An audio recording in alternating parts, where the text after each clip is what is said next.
Will my pet go to heaven? And 5 lessons I learned from my dog.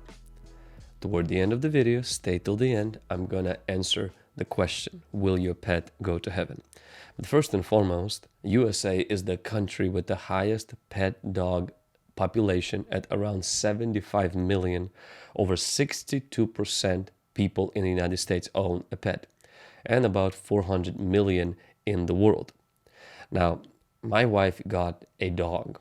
Some of you have seen this already. It's been 5 years this dog has been in our house. And before you comment and let me know that I need to have children instead of dogs, we're working on that, okay? But until then, I want to share with you 5 lessons I've learned from a dog. Number 1 is a dog is always near his master. In the Bible, in Joshua chapter 14, it talks about a guy named Caleb, where he wholeheartedly followed the Lord. In Joshua 14 verses 8 through 9, it says, "But my fellow Israelites who went up with me made the hearts of people melt with fear. I, however, followed the Lord my God wholeheartedly." Now, you may say, why is he reading about Caleb? Because the word Caleb in the original language actually means dog. And it says about Caleb, "I followed the Lord my God wholeheartedly." So on that day Moses swore to me, "The land on which your feet have walked will be your inheritance, and that of your children forever, because you have followed the Lord my God wholeheartedly." You know, sometimes that's what I see with the dog. He just literally always follows the master, his master, which happens to be, in our case, it's my wife. She's the alpha for my dog Jacko, and I'm like the second alpha or the second master. And that's what dogs do. And we should learn from that, to follow our master. The second thing is that dogs will go where the master goes. Sometimes, I would get up from a room and I finish a study and walk into the kitchen to get some water, and Jacko would just get up and follow me. And I'm like, sit there, and he still would follow me. Even if he's got himself comfortable and he's lying there and he's at rest, he still doesn't want to miss out. It reminds me of the scripture in Matthew chapter 4, verses 19 through 20, where Jesus says, "Follow me, and I will make you the fishers of men." And they immediately left their nets and followed him.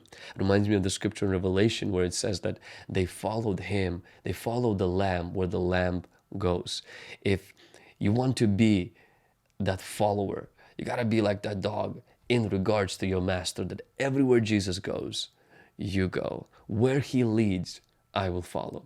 The third thing I've learned is that dogs, they walk by their scent, not by their sight.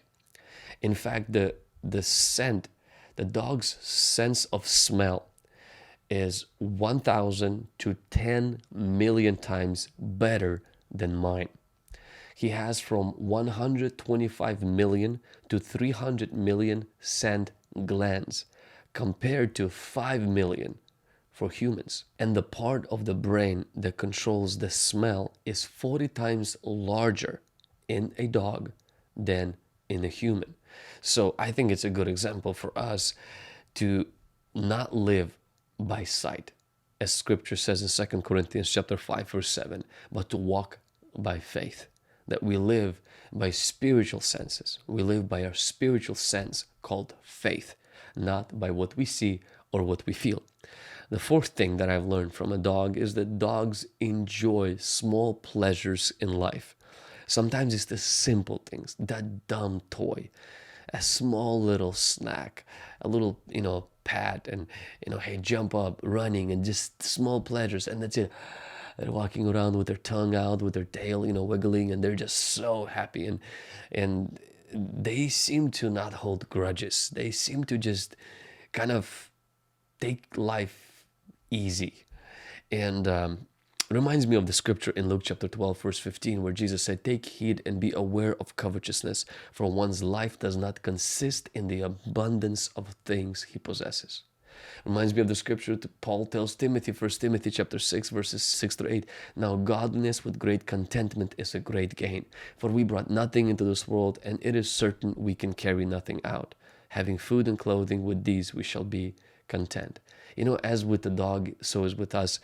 My dog doesn't care and doesn't get worried about where is he going to get food, where is he going to be provided. He goes to the doctor, he gets his treatments, he gets his washes, he gets everything. I mean, he lives better than a lot of people, and he just simply enjoys his life and does what any dog would do in the house. And sometimes I look at that creature and I'm thinking, man, he doesn't even know how much we provide for him.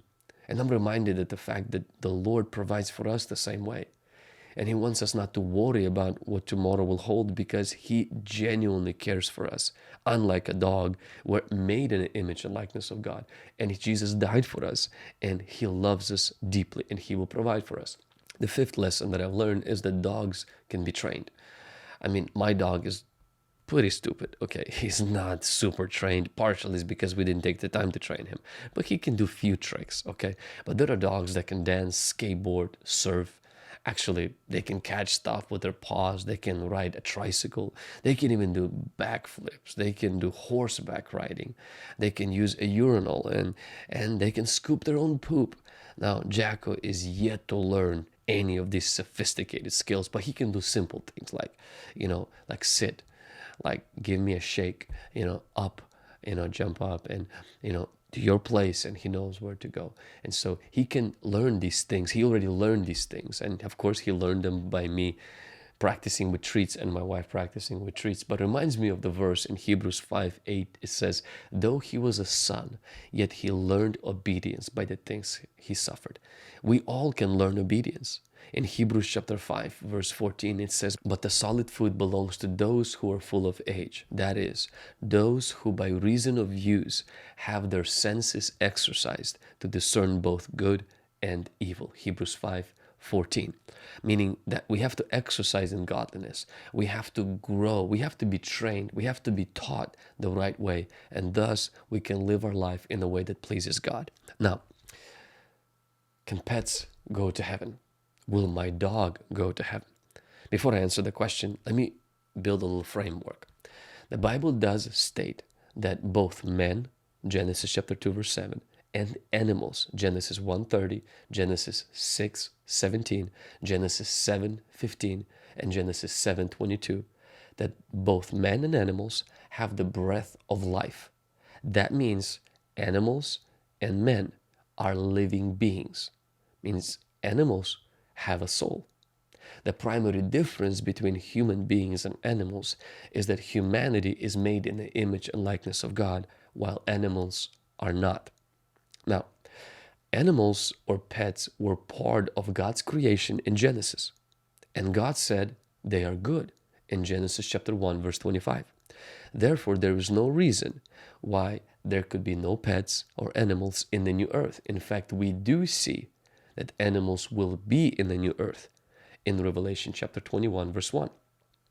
What's also interesting to notice is that in Genesis chapter 6, when God is destroying the world with the flood, God includes the animals in the ark with Noah.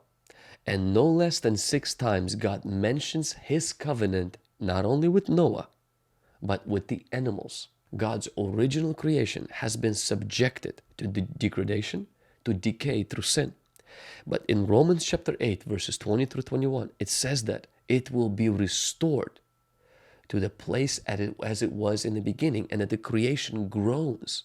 That creation also involves animals. As I mentioned, animals were part of the Garden of Eden. They're going to be a part of the new heaven and new earth when Eden will be restored. Great thinkers like C.S. Lewis and the philosophy professor Peter Kreeft are not only convinced that animals will be in heaven, but that our own pets will be resurrected in heaven as well. Now, the Bible is not clear on whether our pets will be in heaven, but it is very clear that heaven will be a place of joy and animals will be there. For those of you who have pets like I do, I want to leave you with this verse. No good thing will he withhold from those who walk uprightly. Psalm 84, verse 11. Be assured, heaven will be a place of joy, pleasure, bliss, where our deepest desires will be fulfilled.